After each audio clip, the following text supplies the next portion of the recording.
Hello বন্ধুরা, কেমন আছো তোমরা? চলো আজকে চলে এসেছি আজকে মিষ্টি একটা পুচি সোনার অন্নপ্রাশন পার্টিতে।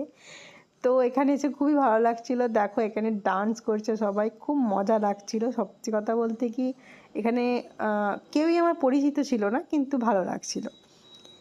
আর এসব দেখতে দেখতেই আমি তো চলে গিয়েছিলাম একদম স্টলে। আর এই ফুচকাটা এত সুস্বাদু হয়েছিল তুমি বলে বোঝাতে পারবো না। কিন্তু না, আমি তো ফুচকা খেয়ে পেট ভরাবো না।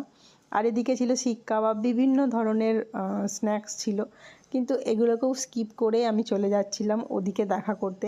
আর সেখানে গিয়ে দেখলাম আমাদের সিঙ্গুরের এমএলএ তথা মন্ত্রী বেচারাম মান্না আর ওনার স্ত্রী ডক্টর করবী মান্না দুজনেই উপস্থিত হয়েছে। এই যে ওনাদেরকে কফি টফি দেওয়া হচ্ছিল। এসব দেখতে দেখতে আমি চলো এবার খেতে চলে যেতে হবে, বেশি দেরি করা যাবে না। আর দেখো আমি যখনই ভিডিও স্টার্ট করেছি দেখছি আমার যে মেনু কার্ডটা ছিল সেটা পুরো ব্ল্যাঙ্ক। এটা কি করে হতে পারে? তারপরে বরের মেনু কার্ডটা নিয়ে তোমাদের দেখিয়ে নিলাম। দেখো কি কি আছে। প্রথমেই দিয়েছিল ফিশ বাটার ফ্রাই, খুবই মুচমুচে ছিল, আর ভেতরে ভেটকি মাছের পুর ছিল, খুব সুন্দর লাগছিল খেতে ওটা স্যালাড দিয়ে।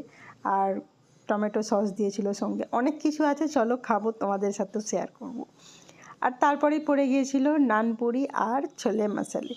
এত টেস্ট হয়েছিল, কিন্তু আমি যেহেতু বিরিয়ানির থেকেই বেশি ঝুঁকেছিলাম তার জন্য ওটা আর খাইনি। আর দেখো আমার একদম প্রিয় বিরিয়ানি, মাটন বিরিয়ানি পড়ে গেছে, সাথে চিকেন চাপটাও লেগ পিস সাইডটা পড়েছিল, দারুণ লাগছিল। অনেক মেনু ছিল, আমি কিন্তু কিছুই খেতে পারিনি। মানে হয় বিয়েবাড়িতে গিয়ে আমার খাবারের গন্ধেতেই পেট ভরে যায়। আর লাস্টে চমচম দিয়ে শেষ করি।